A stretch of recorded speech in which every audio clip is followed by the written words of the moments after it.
পাশে কেউ নাই, ভেঙে পড়বেন, একাই চলবেন, কোনো সমস্যা নাই। তো এই যে বলছিলাম, পরিবারের লোক পরিবারে বুঝান, দাওয়াত দেন, সব ঠিক আছে। যদি দেখা যায় যে অনইসলামিক বিষয়ে চলতে ওদের খুব ভালো লাগে, ইসলামিক বিষয় মানতে খুবই আপত্তি, তখন আপনি আপনার রাস্তায় চলেন, তাকে তার রাস্তায় ছেড়ে দেন। ঝগড়াঝাড়িতে দেন, জ্ঞান জ্ঞান কে চালা যায়, বাবা তুই তোর রাস্তায় চল, আমি আমার রাস্তায় চল। ইব্রাহিম আলাইহিস সালাম কি বলছেন? ইন্নী যাহিবুন ইলা রাব্বি সায়াহদিন। মনের মধ্যে কত শূন্যতা দেখেন, তিনি বলছেন ইন্নী যাহিবুন ইলা রাব্বি সায়াহদিন। পরিবার তাড়িয়ে দিয়েছে, বাবা তাড়িয়ে দিয়েছে, সাথে কেউ নাই, কেউ নাই সাথে, একা। ইব্রাহিম আলাইহিস সালাম একা। আল্লাহ পাক বলছেন ইব্রাহিম একাই একটা উম্মত, ইব্রাহিম একাই একটা উম্মত। তিনি বলছেন আমি চললাম একাই আমার রবের পথে, তিনি আমাকে পথ দেখাবে। এত বড় কথা। এই জন্যই তো ইব্রাহিম আলাইহিস সালামের এত সম্মান। নবীগণের পিতা তিনি, সমস্ত নবীগণের দেখা যায় পিতা তিনি, আবুল আম্বিয়া বলা হয়। কত চমৎকার বালাগাত দেখেন, ইন্নী যাহিবুন ইলা রাব্বি সায়াহদিন, আমি একাই চললাম আমার রবের পথে, তিনি আমাকে পথ দেখান। 8 নাম্বার, সমাজের একটা বড় অংশ হচ্ছে মেয়ে মানুষ। সমাজের একটা বড় অংশ কি? এদেরকে অ্যাভয়েড করে সমাজে দিন কায়েম হবে। এই জন্য আমি বারবার বলি যে বিয়ে যদি করতেই হয়, তাহলে দিনদার একজন নেককার মেয়েকে বিয়ে করেন, খাদিজা রাদিয়াল্লাহু আনহার মতো একটা মেয়েকে বিয়ে। আর যদি ওই যে দিনদার ক্যাটরিনা খুঁজতে যান, তাহলে সারা জীবন ওই পস্তাইতে হবে। আর আল্লাহ বোঝার তৌফিক দান করুন। দিনদারিতা দেখে বিয়ে শাদী করে। চাচা আবু তালেব, তিনি কিন্তু মুসলিম নন, অমুসলিম হয়েও তাকে পারিবারিকভাবে সাপোর্ট দিচ্ছেন। পারিবারিকভাবে সাপোর্টটা অনেক ইম্পর্টেন্ট। আর যখন পরিবার থেকে সাপোর্ট থাকে না, তখন মানুষ কিন্তু ট্র্যাক থেকে সরে যায়। যাই হোক, গভীরে যাই না। নবী সাল্লাল্লাহু আলাইহি ওয়াসাল্লাম যখন দাওয়াতি মিশন শুরু করলেন, ইসলামী সমাজ প্রতিষ্ঠার চেষ্টা করতে লাগলেন, তখন এই পারিবারিক বাধা, আত্মীয়দের মধ্য থেকে বাধা, সামাজিক বাধা আসতে লাগলো। এক পর্যায়ে হিজরত করতে হয়েছে আবিসিনিয়ায়, তারপর তায়েফ, তারপরে গিয়ে মদিনায়। এখন মদিনায় আলহামদুলিল্লাহ আল্লাহ রাব্বুল আলামিন দিনটাকে প্রতিষ্ঠা করলেন এবং সেখানে নবীকে শক্তিশালী করলেন, সাহাবীরা শক্তিশালী হলেন, আস্তে আস্তে গাজওয়াগুলো হলো, সারিয়াগুলো হলো। এক পর্যায়ে উইদিন 8 থেকে 10 বছরের মধ্যে যে নিঃস্ব হাতে মক্কা থেকে তারা গেলেন মদিনায়, সেই মক্কাই তারা জয় করলেন বিনা বাধায়, বলা যায় অলমোস্ট বিনা বাধায়। প্রায় লক্ষাধিক সৈন্য, লক্ষাধিক সাহাবীদেরকে নিয়ে পুরো মক্কায়, জাজিরাতুল আরবের মধ্যে দিন প্রতিষ্ঠা হয়ে গেল। বলো কিনা? কত বছর সময় লাগছে ভাই বলেন? 23 বছর। আর রাহিকুল মাখতুম বইটা পড়েন, তাহলে আপনি ধাপগুলো বুঝতে পারবেন কিভাবে হচ্ছে। আমি পয়েন্ট আউট করছি যে কোন কোন পয়েন্টের দিকে তারা বেশি ফোকাস করেছে, কোন কোন কাজগুলো তারা বেশি করেছেন, এবং যুবকদেরকে দিয়েই কাজগুলো করানো হয়েছে। এবং এই কাজগুলো যদি আজকেও বাংলার যুব সমাজ করতে পারে, ইনশাল্লাহ 23 বছর লাগবে না আমাদের, ইনশাল্লাহ 23 বছর লাগবে না ইনশাআল্লাহ। কারণ আল্লাহ পাক তো তার নবীর মাধ্যমে জানিয়েছেন যে আখিরুজ জামানে আস্তে আস্তে কি হতে যাচ্ছে সামনে। আগে তো এটা জানা ছিল না যে তখন কি হবে। এখন তো আমরা জানি যে সামনে কি হতে যাচ্ছে। আমরা তো জানি যে ইসলাম কায়েম হচ্ছে সামনে ইনশাআল্লাহ, এটা লিখা হয়ে গেছে। তো আপনি হতাশ হচ্ছেন কেন? আমরা এখানে যারা বসে আছি, আমরা কেউ যদি বেঁচেও না থাকি, আল্লাহ না করুক, তারপরও দিন কায়েম হবে। বাংলাদেশে এখন যত আলেম ওলামা আছে না, সবাই যদি মারা যায় তাও দিন কায়েম হবে। বিশ্বে এখন যত বড় বড় জালেমরা আছে, এর সাথে আরো 10 গুণ জালেম যদি বৃদ্ধি করা হয় এবং ওদেরকে আরো 10 গুণ শক্তিশালী করা হয়, তাও এদের পতন ঘটবে। হ্যাঁ, যত জালেম আছে সারা বিশ্বে, এর সাথে আরো 10 গুণ যদি বৃদ্ধি করা হয়, এদেরকে আরো বেশি বেশি মারণাস্ত্র দেওয়া হয়, ক্ষমতা দেওয়া হয়, তবুও এদের পতন ঘটবে। কারণ কোরআন এবং হাদিস এই কথা বলে দিয়েছে যে কিয়ামত হবে না, কিয়ামত হবে না যতক্ষণ পর্যন্ত না আল্লাহ পাক দুজন বিখ্যাত ব্যক্তি পাঠাবেন। কয়জন? একজন হচ্ছেন আমাদের মধ্য থেকে ইমাম, মুসলিমদের ইমাম মুহাম্মদ, যাকে আমরা মাহদী বলছি। আর একজন হচ্ছেন একজন নবী, যার হাতে সভ্যতা শেষ হবে, যার নাম হচ্ছে নবী ঈসা আলাইহিস সালাম, যিনি সত্যিকারের মাসিহ। জিউসরা যারা প্যালেস্টাইন দখল করে আছে, ওরা যাকে মাসিহ মনে করছে, সে হবে প্রকৃতপক্ষে মাসিহুদ দাজ্জাল।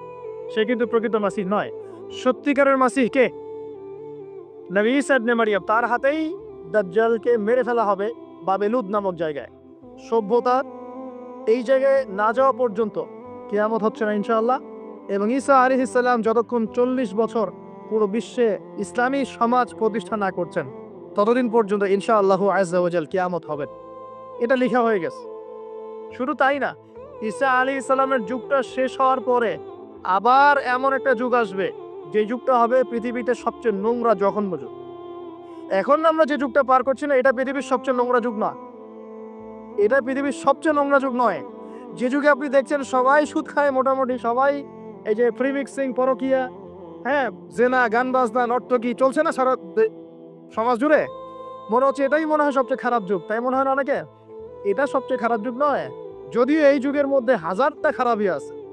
সবচেয়ে খারাপ যুগ আসবে ঈসা আলাইহিস সালামের 40 বছর শাসনের পরের যুগটা। ওই যুগে মানুষ রাস্তায় দাঁড়িয়ে জেনা করবে, কুকুর শেয়ালরা যেমন করে করে ঠিক ওইভাবে, এবং তাদের সামনে কিয়ামত হবে, পশ্চিম দিক থেকে সূর্য উঠবে। তো আমরা এতটুকু তো জানি সামনে ইনশাআল্লাহ তাআলা ইসলামিক সমাজ প্রতিষ্ঠা হবে, এটা আল্লাহ লিখে দিয়েছে। আমরা বেঁচে থাকি না থাকি, কেউ এটা বলুক না বলুক, আলেম ওলামা আমাদের মধ্যে যারা আছেন থাক না থাক, হ্যাঁ, এখন যারা মুজাহিদ তারা থাক না থাক, এখন যারা জালেম তারা থাক না থাক, কি হোক না হোক এটা হবে ইনশাআল্লাহ। পৃথিবীতে ভূমিকম্প হোক আর জলোচ্ছ্বাস হোক আর পৃথিবী ধসে যায় আর আগুনের বৃষ্টি হোক আর পাথরের বর্ষণ হোক, যাই হোক না কেন নবী ঈসা আলাইহিস সালামের হাতেই সভ্যতা শেষ হবে ইনশাআল্লাহ। অতএব ইসলামী সমাজ তো সামনে আসছে, বুঝতে পারলাম। এখন আমার মানে ফাইন্ড আউট করা পয়েন্টগুলো হচ্ছে এই কয়েকটা পয়েন্ট, 10টা পয়েন্ট বলছি। এক, নবী সাল্লাল্লাহু আলাইহি ওয়াসাল্লাম সাহাবীগণ, স্পেশালি যুবক সাহাবীগণ, সাহাবীদের মধ্যে বেশিরভাগই যুবক ছিলেন, যুবকরা আপনারা ভালো করে বোঝার চেষ্টা করেন, তারা ইসলামী সমাজ প্রতিষ্ঠার জন্য প্রথমত নিজের আগে জ্ঞান চর্চা করেছেন। কি করেছেন ভাই? নিজেরা আগে কোরআন হাদিসের জ্ঞান চর্চা করেছেন। যত বড় বড় লেকচার দেন, নারায়ে তাকবীর, আল্লাহু আকবার স্লোগান তোলেন, আইওয়াজ শোডাউন যাই করেন, জ্ঞান চর্চা না করা পর্যন্ত দিন প্রতিষ্ঠা হবে না। জ্ঞান চর্চা করতে হবে। রাজি আছি ইনশাআল্লাহ ভাই? আমরা রাজি আছি তো ইনশাআল্লাহ যে আমরা আল্লাহ পাকের কোরআন এবং নবীর সুন্নতের জ্ঞান অর্জন করবো চাই, এবং জ্ঞান অর্জন একটা ধারাবাহিক প্রক্রিয়া, একদিন দুই দিন করে থেমে যাব না, আমরা প্রতিদিন একটু একটু একটু একটু করে আগাবো ইনশাআল্লাহ। একটা রুটিন ফিক্স করে নেবেন, ডেইলি 1 ঘন্টা করে আপনি পড়াশোনা করার চেষ্টা করুন। আমি অনেক লেকচারে কিছু সিলেবাস বলেছি, আপনাকে কোরআন পড়তে হবে, আরবি ভাষা শিখতে হবে, হাদিসের কিতাবগুলো পড়বেন, ইতিহাস, ইসলামের ইতিহাস পড়বেন, ইসলামিক অর্থনীতির বইগুলো পড়বেন, বড় বড় রিনাউন্ড উলামায়ে কেরামদের বইগুলো পড়বেন, সিরাত পড়বেন, আকীদা বই পড়বেন, ফিকহের কিছু বই পড়বেন। মানে আপনার একটা ক্লাসিক্যাল পড়াশোনার ধারা থাকতে হবে, এবং এই পড়াশোনা একা একা করা যাবে না। কিছু বই আপনি একা হয়তো পড়তে পারবেন, কিন্তু অনেক কিতাব আছে যেগুলো আপনি একা পড়তে পারবেন না, আপনার বিজ্ঞ ওলামায়ে কেরামের সোহবত দরকার আছে। এটার দায়িত্ব আপনি খুঁজে বের করবেন কার সোহবতে আপনি যেতে চান। আল্লাহ পাক আপনাকে তৌফিক দান করুন। প্রথম কথা জ্ঞান অর্জন। 2 নম্বর, দিন প্রতিষ্ঠা ইসলামী সমাজ ব্যবস্থার জন্য সাহাবীগণ নিজেরা আমল করিয়ে রেখেছেন, শুধু জ্ঞান অর্জনই করেন নাই, যে জ্ঞান অর্জন করেছিলেন সেটা আমল করে দেখিয়েছেন। এবং ওমর রাদিয়াল্লাহু আনহু বলতেন যে সূরা বাকারা হিফজ করতে আমার সময় লেগেছে 12 বছর। কত বছর? 12 বছর লেগেছে সূরা বাকারাটাকে আয়ত্ত করতে। কারণ সাহাবীরা যতক্ষণ পর্যন্ত 10টা আয়াত লেসন নিয়েছেন, 10টা আয়াতের উপর আমল না করা পর্যন্ত নতুন করে দার্স নিতেন না। বুঝতে পারছেন না? মনে করেন আপনি সূরা মাউন শিখেছেন, মাউন, আর আইতাল্লাযী ইউকাযযিবু বিদ্দীন, এই সূরা আপনি শিখেছেন। সাহাবীদের সুন্নাত ছিল কি এই সূরাটার উপর তারা আমল না করা পর্যন্ত নতুন লেসন নিতেন না, এভাবে তারা আমল করতেন। আমরা কি এমন করে আমল করি? আমরা যত পারি আগে তথ্য ইনস্টল করতে থাকি। আমাদের জ্ঞান চর্চাটা হচ্ছে তথ্য ইনস্টল করার মতো। তথ্য ইনস্টল করাকে জ্ঞান চর্চা বলে না, এটাকে আমরা ওয়েল ট্রেন্ড বলতে পারি, ওয়েল এডুকেটেড বলতে পারি। সার্কাসের সিংহ বাঘ দেখেছেন না? লাঠি চাবুকের ভয়ে অনেক কাজ করে না? অনেক কুকুর দেখা যায় না যে ট্রেনিং প্রাপ্ত, যা কমান্ড করে সে ফলো করে না? এটা ওয়েল ট্রেন্ড বলা যায় এটাকে, এই কিন্তু ওয়েল এডুকেটেড না।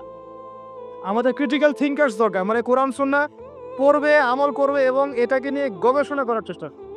মানে আমাদের কোরআন সুন্নাহকে নিয়ে গবেষণার একটা প্রজন্ম দরকার, গবেষক প্রজন্ম, ক্রিটিক্যাল থিঙ্কার্স। আল্লাহ পাক আমাদেরকে এই তৌফিক লাভে ধন্য করুন বলে আমি।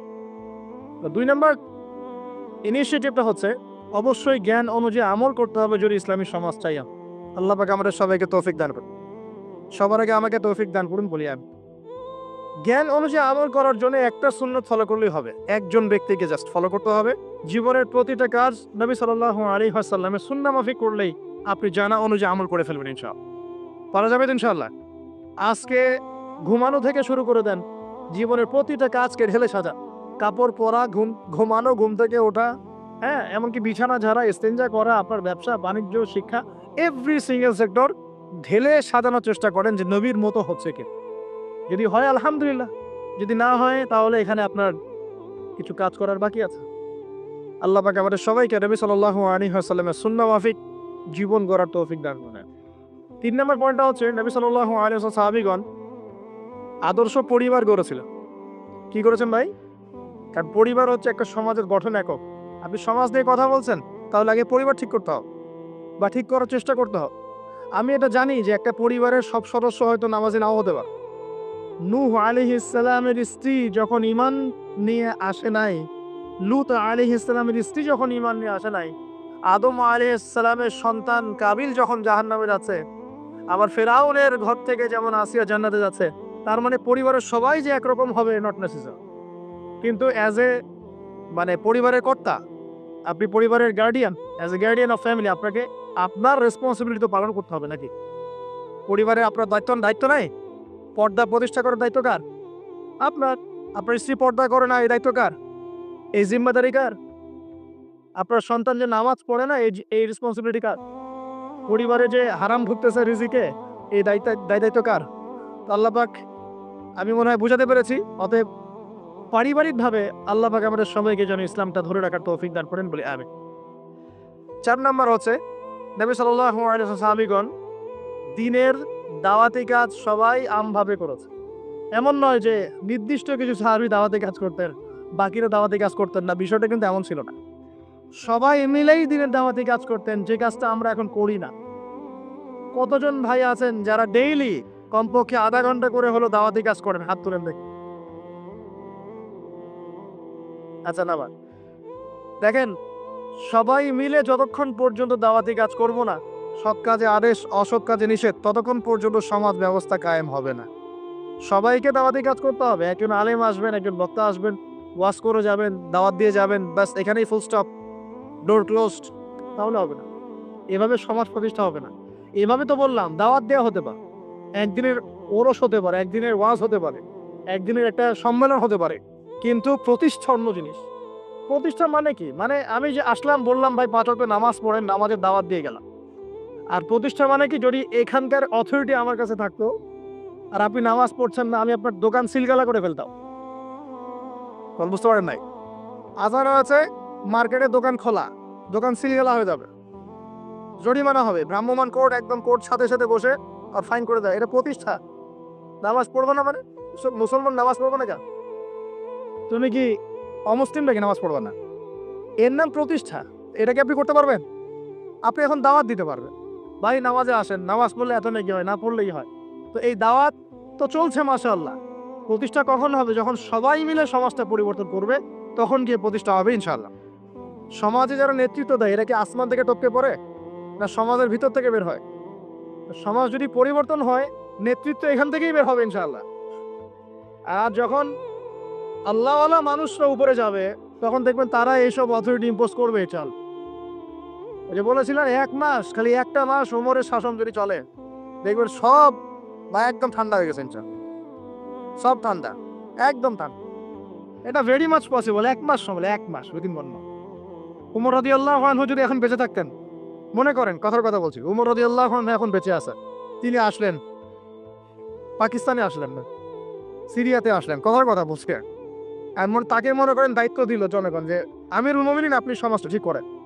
তার কয়দিন লাগবে? কয়দিন লাগবে জানেন? হ্যাঁ, আমার ধারণা 3 দিন। কয়দিন হয়? 3 দিন। অথবা তিনি বলবেন যে আমার দ্বারা সম্ভব না, আমি গেলাম। কারণ এখানে একটা কারণ আছে, কারণটা শোনেন। আমি কথাটা কেন বলেছি?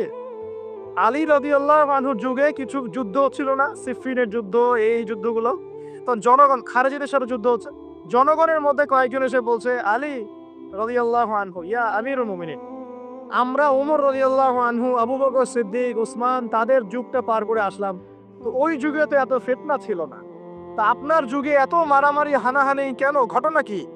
একটু বোঝেন আমার কথাটা, মনোযোগ দেন, খুব ইম্পর্টেন্ট কথা। তো আলী রাদিয়াল্লাহু আনহুকে বলছেন, আপনার যুগে এত হানাহানি মারামারি কাটাকাটি কেন? ওমরের যুগে তো এমন ছিল না, আবু বকরের যুগে তো এমন ছিল না, উসমানের যুগে তো এমন ছিল না। তো আলী ইবনে আবি তালেব মানে বিচক্ষণ মানুষদের মধ্যে অন্যতম একজন বিচক্ষণ মানুষ, তিনি বলছেন, উত্তর দিচ্ছেন, দেখ কি বিচক্ষণতার উত্তর। তিনি বলছেন, শোনো, আবু বকর ওমরের যুগে আবু বকর ওমর ছিল শাসক আর আমরা ছিলাম জনগণ। আবু বকর ওমরের যুগে আবু বকর ওমর ওসমান ছিল শাসক, আর আমি আলী আর আমার মতো মানুষটা ছিল জনগণ। আর আমার যুগে আমি হচ্ছি শাসক আর তোমরা হচ্ছে আমার জনগণ। কথা বুঝলেন নেই মরে কিছু? বুঝতে পারেন নাই? মানে আলী রাদিয়াল্লাহু আনহুর যুগে যে জনগণরা আছে তারা আবু বকর ওমর রাদিয়াল্লাহু আনহু যুগের জনগণের মতো নন। এই কারণে আলী রাদিয়াল্লাহু আনহুর সমস্যা ফেস করতে হচ্ছে। তো এটাই বলছিলাম, যখন জনগণ সবাই বলছে আমি সুদ খাবো, সবাই বলছে যে পর্নোগ্রাফি দেওয়া হোক, মদ চলুক, বেপরদামি চলুক, হ্যাঁ জুয়া চলুক, আর আমি বেচারা একা একা বসে যদি বলি না এগুলো সব হারাম, তা আমাকে তো পিঠা এখান থেকে সরা দিবে না, তাই না বিষয়টা? তার মানে সমাজের মানুষকে পরিবর্তন করতে হবে, আল্লাহ পাকে এটা বোঝাতে হবে। মানুষ যখন পরিবর্তন হবে ইনশাআল্লাহ, তখন দেখবেন এখান থেকেই যোগ্য নেতৃত্ব উঠে আসছে। এভাবেই সমাজটা প্রতিষ্ঠা হবে ইনশাআল্লাহ আজ্জা ওয়া জাল। আল্লাহ পাক আমাদেরকে তৌফিক এনায়েত করুন।